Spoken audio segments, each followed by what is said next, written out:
아멘. 할렐루야. 오늘도 예배 가운데 오신 모든 분들께 말씀을 통해 주시는 은혜가 함께 하시기를 축복합니다. 이 시간 창세기 24장 1절에서 27절의 말씀을 통해 하나님이 쓰시는 사람이라는 주제로 함께 은혜를 나누기를 원합니다.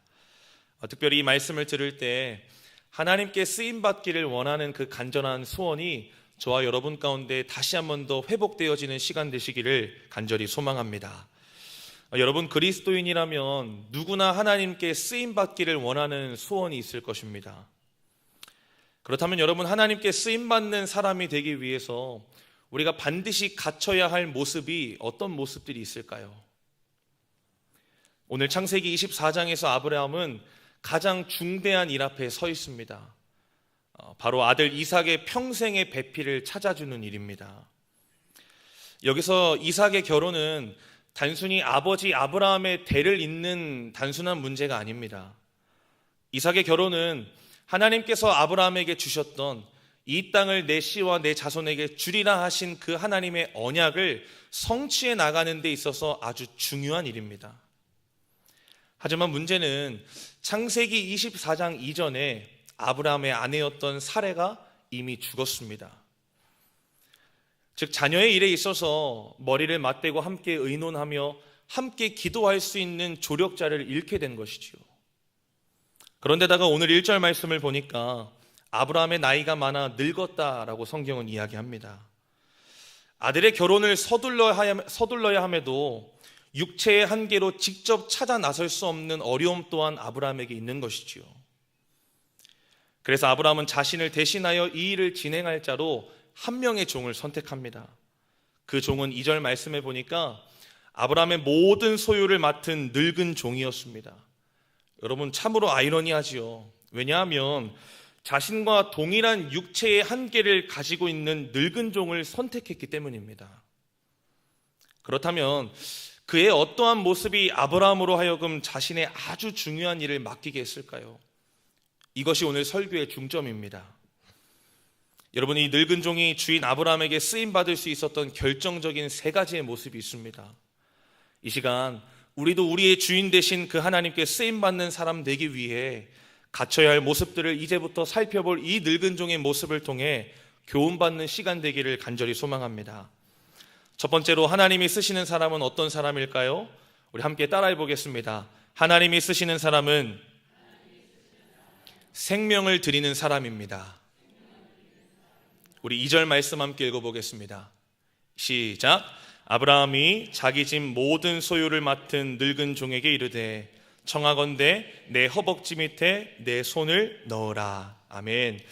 2절에서 아브라함은 늙은 종에게 자신의 허벅지 아래에 밑에 손을 넣고 맹세하게 합니다. 그런데 여기에 주목해야 할 단어가 있습니다. 바로 청하건대라는 단어입니다.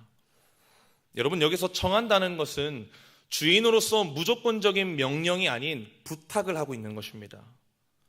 그리고 부탁이라고 하는 것은 그것을 수락하거나 거절할 수 있는 선택권이 누구에게 있다는 것이죠? 아브라함이 아니라 종에게 있다는 것이죠. 여러분, 허벅지 밑에 손을 넣고 맹세한다라고 하는 것은요, 고대 근동에서 가장 강력하고도 엄숙한 맹세를 할 때만 취하는 자세입니다. 따라서 맹세를 한 뒤에 불복종하거나 그 맹세를 이행하지 못했을 때에는 저주와 죽음을 맞이하게 된다는 의미가 이 맹세 안에 담겨 있는 것입니다. 즉 이것은 자신의 생명을 거는 맹세와도 같습니다.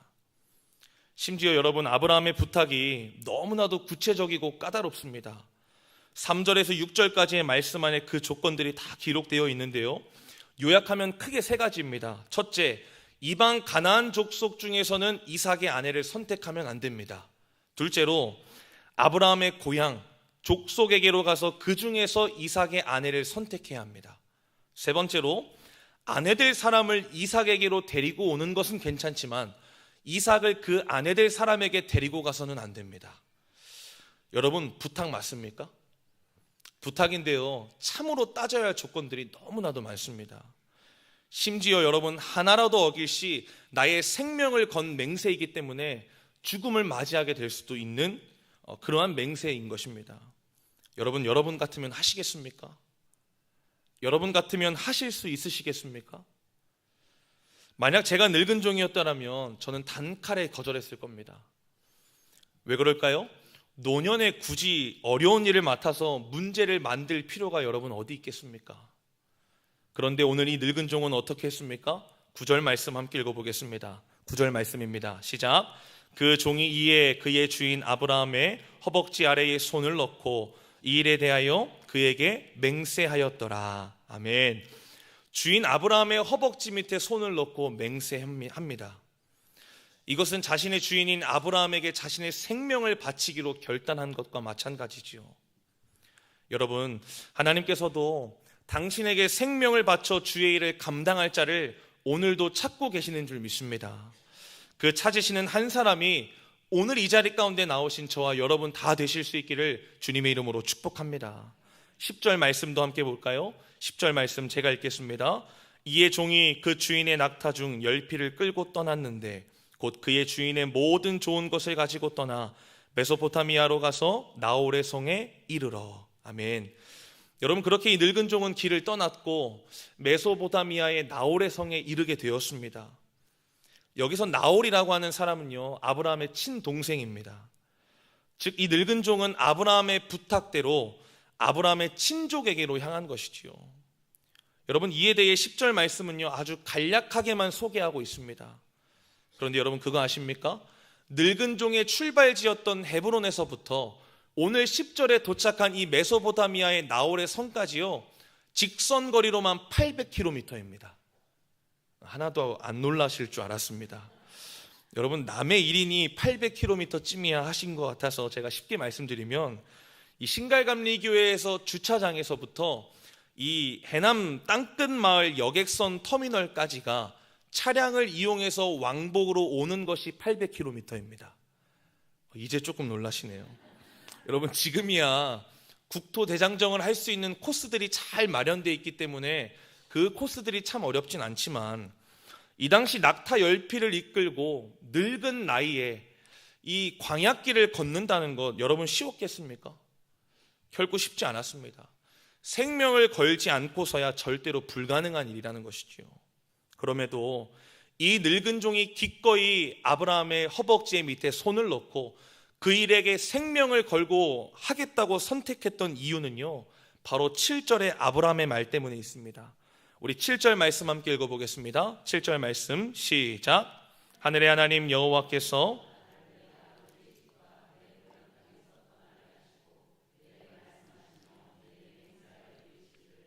이 땅을 내 씨에게 주리라 하셨으니 그가 그 사자를 너보다 앞서 보내실지라. 내가 거기서 내 아들을 위하여 아내를 택할지니라. 아멘. 여러분, 쉽게 말해 이 늙은 종에게 아브라함이 하나님이 약속하셨으니 하나님이 일하실 거야. 걱정하지 마. 하나님이 당신의 사자를 너보다 앞서 보내셔서 모든 것을 다 준비해 주실 거야 라고 이 늙은 종에게 이렇게 이야기해 주며 그에게 믿음을 심어준 것입니다.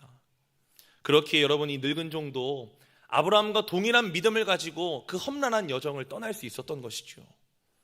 여러분, 우리가 하나님께 나의 생명을 기꺼이 드릴 수 있으면요 나의 생명을 드리면 그 이후에는 하나님께서 반드시 책임져 주시기 때문입니다.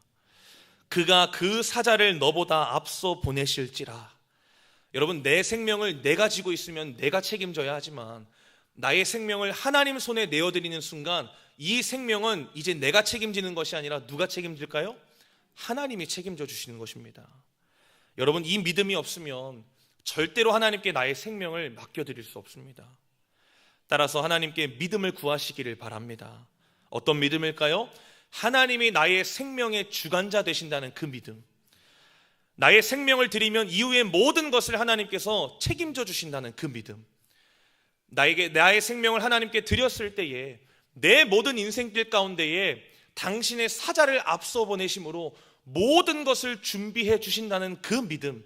여러분, 그 믿음을 가지고 하나님께 생명을 드리는 저와 여러분 되시기를 간절히 소망합니다. 여러분, 이 생명이라고 하는 것은요 육체적인 생명만을 의미하진 않습니다. 누군가에게는 진짜 육체적인 생명일 수 있지만 여러분, 누군가에게는 시간이라는 것이 생명일 수 있고 누군가에게는 물질이 생명일 수 있고 또한 누군가에게는 다른 무엇인가가 생명이 될 수 있습니다. 예를 들어 여러분 대학생 청년들에게는 무엇이 생명일까요? 등록금 내랴, 자취방 월세 내랴, 통신비 내랴, 또 책값 내랴, 식비 내랴, 연애하면 또 연애 데이트 비용 내랴. 여러분 그나마 틈틈이 알바하며 이 하루살이처럼 살아가는 이 청년들에게 있어서 생명은요 물질입니다. 여러분 직장인들에게는 무엇이 생명일까요? 일주일 내내, 한 달 내내, 또 1년 내내 쉴 틈 없이 살아가는 직장인들에게 있어서는요 이 시간, 휴가라고 하는 것이 생명입니다. 그런데 그 대학생 청년들이 빠듯한 생활 속에서도 10의 1조를 구별하여 하나님께 드리고, 이 직장인들이 휴가를 반납하여 하나님과 몸된 교회를 섬기고 헌신하는데 사용한다는 것은요 여러분 하나님께 무엇을 드리는 것과 마찬가지일까요? 생명을 드리는 것과 마찬가지입니다.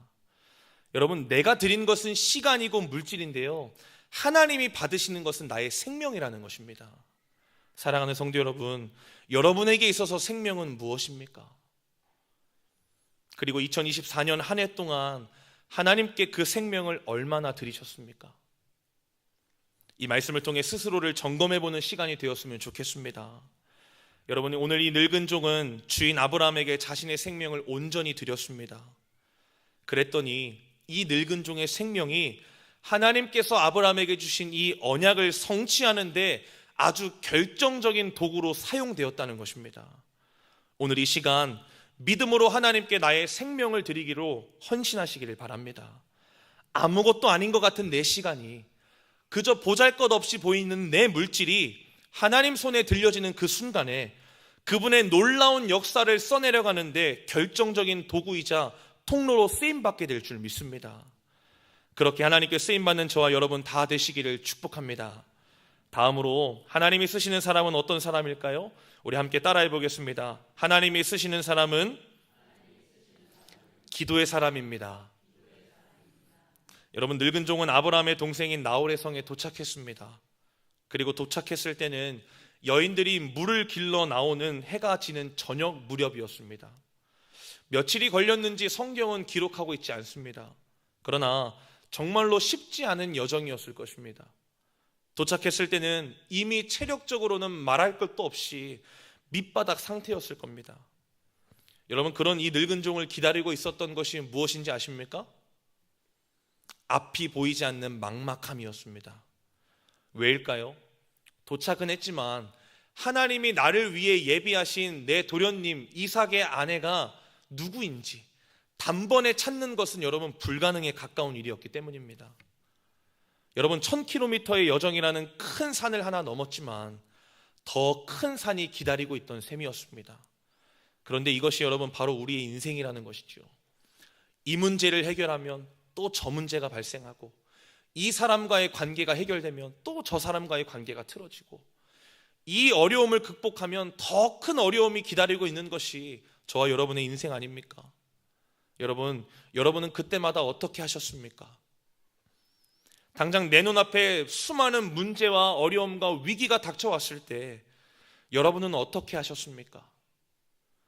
오늘 이 늙은 종이 가장 먼저 한 일은요, 오늘 12절 말씀입니다. 12절 말씀 함께 읽어보겠습니다. 시작. 그가 이르되 우리 주인 아브라함의 하나님 여호와여 원하건대 오늘 나에게 순조롭게 만나게 하사 내 주인 아브라함에게 은혜를 베푸시옵소서. 아멘. 그가 가장 먼저 한 일은 무엇입니까? 기도하는 일이었습니다. 여러분 그가 가장 먼저 한 일이 기도였다라고 하는 것이 무슨 뜻인지 아십니까?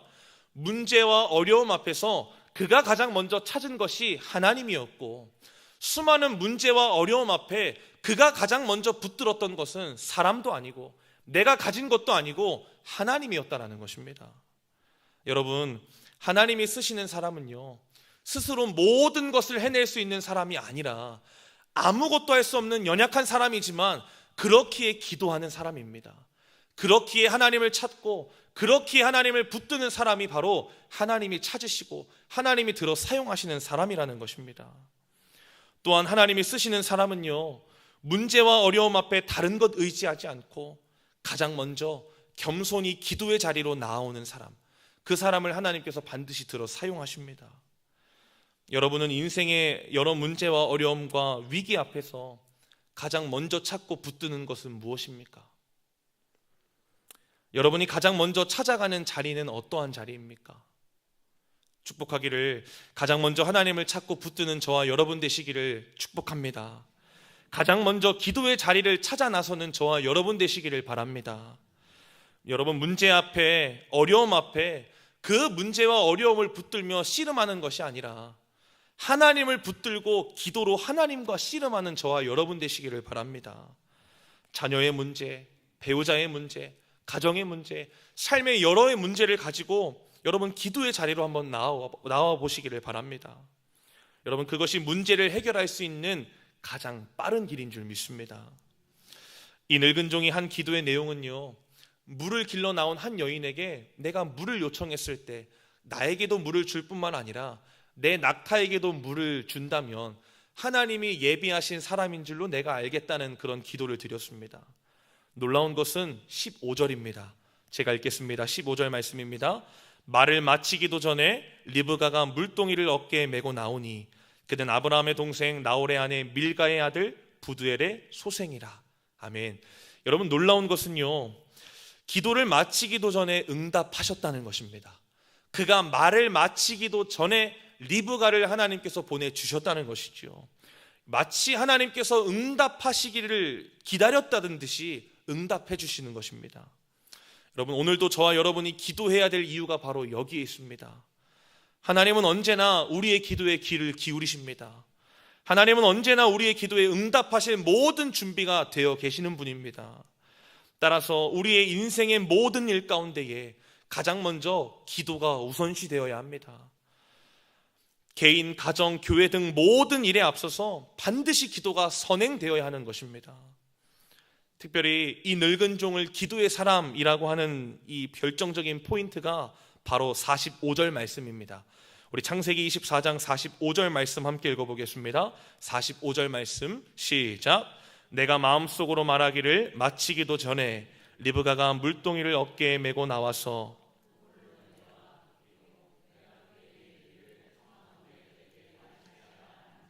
아멘.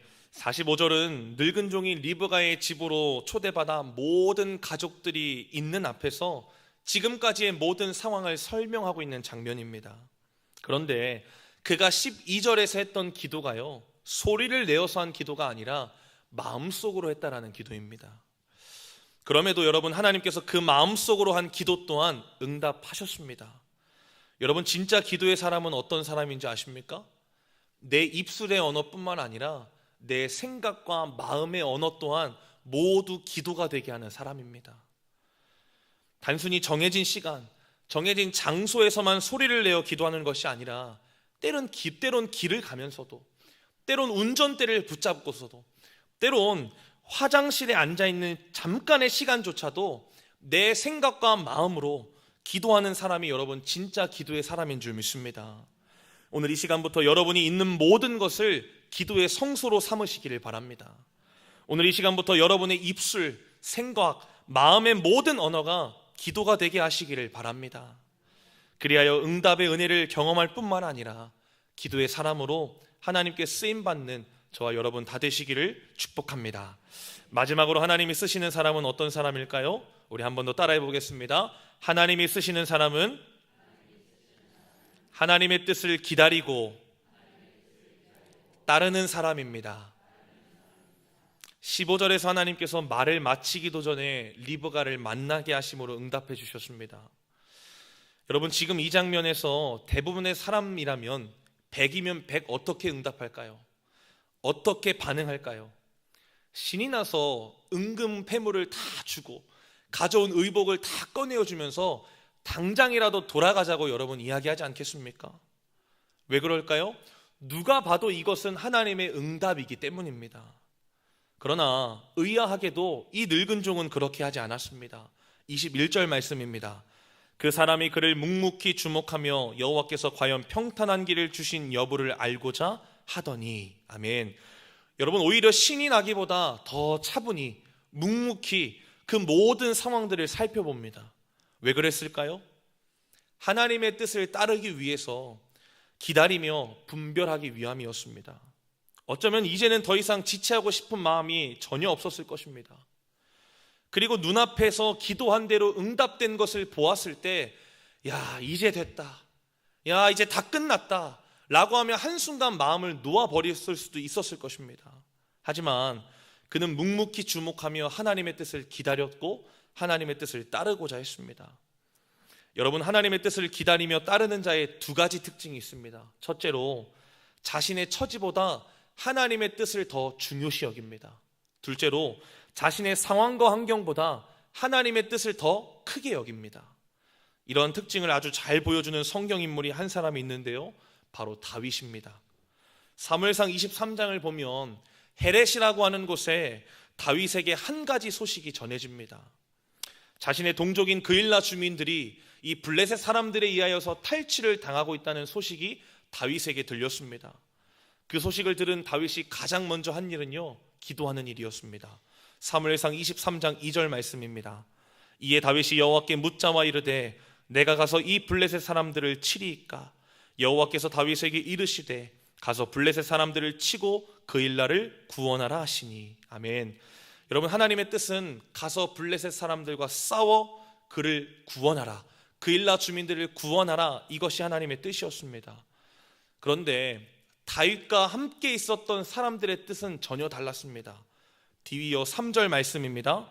다윗의 사람들이 그에게 이르되 보소서, 우리가 유다에 있기도 두렵거든 하물며 그일라에 가서 블레셋 사람들의 군대를 치는 일이까 한지라. 여러분, 이것이 현실적으로 맞는 말 아닙니까? 보소서라고 하는 것은요, 이것 보세요 다윗, 이것 보세요 다윗, 제정신입니까? 라고 하면서 여러분, 부정적인 말들과 오히려 따지고 있는 것입니다. 왜냐하면 지금 다윗은요, 사울 왕을 피해서 도망치고 있는 도망자 처지이기 때문입니다. 바로 이전에 사울이요, 다윗을 도왔다라는 이유로 노베 제사장 85명을 그 자리에서 죽여버렸습니다. 그 살기 등등한 사울을 피해 지금 다윗과 이 많은 사람들이 피해 있는 곳이요, 헤렛이라고 하는 수풀입니다. 그런데 이런 좋지 않은 상황과 환경에서 누가 누구를 도와주러 갈 수 있겠냐는 거죠. 혹여나 섣불리 도와주러 갔다가 오히려 사울 왕에게 발각될 위험이 있습니다. 그렇게 된다면 다윗을 포함한 수백 명의 사람이 다 죽을 목숨이 될 수 있는 상황입니다. 여러분, 이러한 현실적인 말들과 부정적인 반응 앞에서 다윗이 어떻게 했을까요? 4절 말씀 함께 읽어보겠습니다. 4절 말씀 시작. 다윗이 여호와께 다시 묻자온대 여호와께서 대답하여 이르시되 일어나 그일라로 내려가라. 내가 블레셋 사람들을 내 손에 넘기리라 하신지라. 아멘. 하나님의 뜻은 변함없었습니다. 다윗은 혹시 자신이 잘못 들었거나 하나님의 뜻을 의심해서 두 번 물어본 것이 아닙니다. 다윗이 다시 하나님께 물은 것은요, 그것이 진짜 하나님의 뜻이라면 곧바로 순종하겠다라는 그의 믿음의 결단인 것입니다. 여러분, 다윗은 하나님의 뜻을 기다렸습니다. 그리고 그 뜻을 알게 되자 곧바로 순종했습니다. 결국 블레셋과 싸워 이겼고 그일라 주민들을 구원해냈습니다. 여러분, 다윗에게 있어서 도망자라는 자신의 처지는요, 하나님의 뜻보다 중요하지 않았습니다. 지금 헤렛이라고 하는 아주 위험한 상황과 환경보다 하나님의 뜻을 더 크게 여겼던 사람이 바로 다윗이었습니다. 오늘 아브라함의 늙은 종도 마찬가지입니다. 그가 묵묵히 주목하여 하나님의 뜻을 분별하고자 했던 것은 현재 자신의 처한 그 처지보다 하나님의 뜻이 더 중요했기 때문이고, 지금 자신이 있는 그 상황과 환경보다 하나님의 뜻이 더 컸기 때문인 것입니다. 사랑하는 성도 여러분, 하나님께 쓰임받는 사람 되기를 원하십니까? 나의 처지와 상황과 환경보다 하나님의 뜻을 더 가장 중요시 여기고 크게 여기시는 저와 여러분 되시기를 바랍니다. 곧 맞이하게 될 2025년에 어떠한 일들이 우리를 기다리고 있는지 우리는 모릅니다. 때론 여러 일들을 짊어져야 할 때도 있을 거고, 때론 여러 직책과 직분을 감당해야 될 때도 있을 겁니다.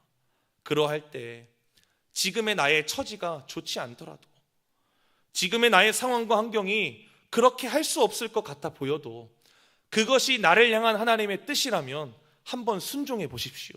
한번 따라 보시기를 바랍니다. 여러분, 내가 그렇게 순종하여 따를 때에 늙은 종에게 리브가를 붙여주셨던 것처럼 나에게 가장 필요한 사람들을 하나님께서 붙여주실 것입니다. 다윗을 위해 대신 싸워주신 하나님께서 나를 위해 싸워주시는 은혜가 동일하게 저와 여러분에게도 있을 줄 믿습니다. 이제 말씀을 정리합니다. 오늘 이 늙은 종은 말 그대로 늙었고 그저 비천한 종에 불과했습니다. 그러나 그가 주인 아브라함의 가장 중요한 일에 쓰임받을 수 있었던 것은 그가 생명을 드리는 사람이었고, 그가 문제와 어려움 앞에 가장 먼저 기도하는 사람이었고, 그가 가장 하나님의 뜻을 중요시 여기며 또한 가장 하나님의 뜻을 크게 여기는 분별의 사람이었기 때문입니다. 여러분, 하나님 앞에서 저와 여러분의 모습도 마찬가지입니다. 우리는 모두 한계를 가지고 있고 어느 것 하나 잘나지 못한 보잘것없는 존재들입니다. 그러나 하나님께 생명을 드리는 사람이 되기를, 기도의 사람이 되기를, 하나님의 뜻을 기다리며 따르는 사람이 되기를 결단할 때에 하나님께 놀랍게 쓰임받는 자들이 될 줄로 믿습니다. 우리 모두가 우리를 부르신 그 자리에서 하나님께 쓰임받는 하나님의 사람 다 되시기를 주님의 이름으로 축복합니다. 기도하겠습니다. 11조 헌금 유경애 권사님 드리셨습니다. 사랑의 하나님, 오늘도 이 하루의 끝을 예배로 마무리하게 하심을 감사합니다. 오늘 선포되어진 이 말씀을 통하여 하나님께 쓰임받기를 원하는 간절한 소원이 우리 모두 안에 불일 듯하게 하여 주옵소서. 이 시간 하나님께 생명을 드리는 사람 되기를, 기도의 사람 되기를, 하나님의 뜻을 기다리며 따르는 사람 되기를 결단합니다. 생명을 하나님께 드릴 때에 이후의 모든 것을 책임지시고 인도해 주신다는 믿음을 우리에게 허락하여 주옵소서. 나의 보잘것없는 시간과 물질, 내게 주신 모든 것을 하나님께 드릴 때에 주님의 강하신 손에 붙들려 생명을 나타내는 도구가 되게 하여 주옵소서. 우리의 삶은 수많은 문제와 어려움의 연속입니다. 이전까지는 그 가운데 사람을 의지하고 내가 가진 것을 의지했다면 이제부터는 가장 먼저 하나님을 찾고 붙드는 자 되기를 원합니다. 가장 먼저 기도의 자리로 나아갈 때에 내 삶에 가장 적절하고도 충분한 응답의 은혜를 허락하여 주옵소서. 하나님, 때론 하나님의 뜻보다 나의 처지가 더 중요하게 보이며 내가 겪는 상황과 환경이 더 크게 보일 때가 많습니다. 이 시간 우리에게 믿음의 눈을 허락하여 주셔서 나의 처지보다, 나의 상황과 환경보다 더 크신 하나님을 바라보게 하여 주옵소서. 그리하여 이 자리에 있는 모두가 하나님께 쓰임받는 자들 되게 하시고 우리의 가정과 교회 또한 주님께 마음껏 쓰임받는 가정, 그러한 거룩한 몸된 교회가 되어질 수 있도록 인도하여 주옵소서. 그렇게 하실 주님을 기대하며 예수님의 이름으로 기도드립니다. 아멘.